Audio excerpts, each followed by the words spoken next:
Naku! Ang lakas na naman ng ulan! Ay, basa na yung mga bote at papel ko! Ay! Ay! Magandang araw po sa inyong lahat! Oh, bakit po? Bakit parang sama ang tingin mo sa akin? May ginawa po ba akong masama sa inyo? Bakit parang ang laki ng kasalanan ko sa inyo? Ah, alam ko na po. Dahil naman po ba? Ako nga ko. Dahil naman po ba sa isa akong pulubi? Dahil naman po ba sa isa akong batang palaboy? Batang kung saan mo lang nakikita? O dahil ba sa kasuotan ko? Bakit? Dahil ang layo na naman ang buhat ko sa inyo? Lagi naman, di ba? Pero kahit ganon, nire-respeto ko pa rin kayo. Kayo ba? Nagawa mo ba akong irespeto? Ah! Ah! Ah!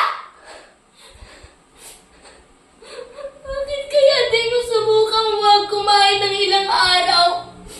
Para maranasan nyo ang hirap ng buhay nang walang kasama. Ano? Tinatanong mo kung nasa ng aking magulang at kaanak ko? Bakit? May pakailan ba kayo? Wala naman, di ba? Bakit? Dahil naawa kayo? Hindi rin naman, di ba? Ni minsan, hindi nyo kinaawaan ang isang musmos na katulad ko. Hindi nyo kami nauunawaan. Ni minsan, hindi nyo man lang matanong kung okay na ba kami. Kasi para sa inyo, salot ang isang katulad ko! Salot sa lipunan!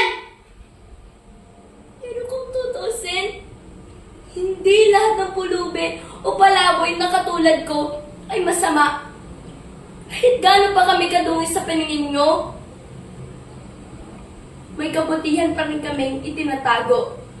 Alam kong nakikita nyo rin iyon. Kahit gaano namin kailangan ng pera, hindi namin nagawang magnakaw magdukot.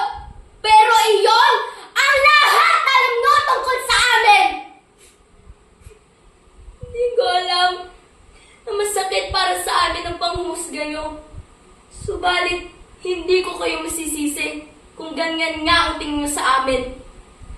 Ang bawat panghusga nyo ay buong tapang namin tinatanggap. Kahit hindi nyo alam ang lahat. Ang lahat sa likod ng mga gutay-gutay na kasuotan namin! Hanap nyo ang magulang ko? Hindi ko alam. Alam ko lang, patay na ang aking ina noong 7 taong gulang ako. Namatay sa mabigat at malupit na kamay ng aking ama! Wala nun. Simula akong mamuhay ng mag-isa. Naaalala ko pa ang may habilin sa akin, Nina. Anak, kahit anong mangyari, huwag kang gagawa ng masama. Iyan ang pinakamahalagang aral at habilin sa akin ni Mama. Ang nag-iisang dahilan kung bakit hindi ko ginawa ang mga ibinibintang mo sa akin. Pero, naniniwala ba kayo sa akin? Hindi! Kasi wala kayong pakialam! Tatay ko nga, walang pakialam sa akin eh. Kayo pa kaya? Posible. Kailan mo kaya tutulungan ang isang batang katulad ko?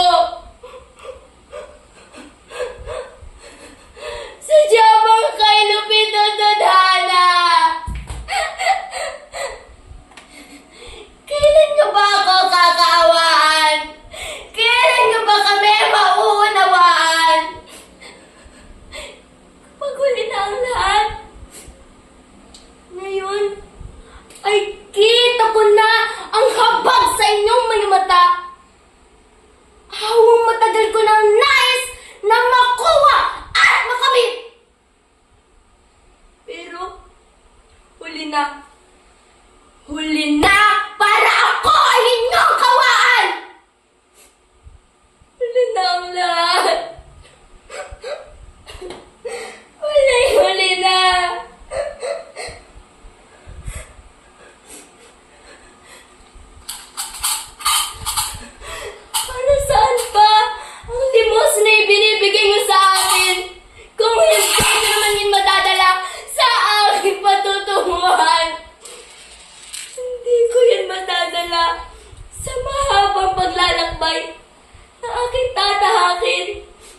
iwan.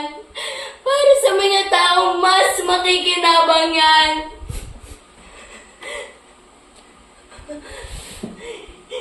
Hindi ko man maranasan ang mabuhay ng matiwasay. Sa langit ay may kaligayaan sa akin ay naghihintay. Ah! Ah! Ah! Paalam! Paalam!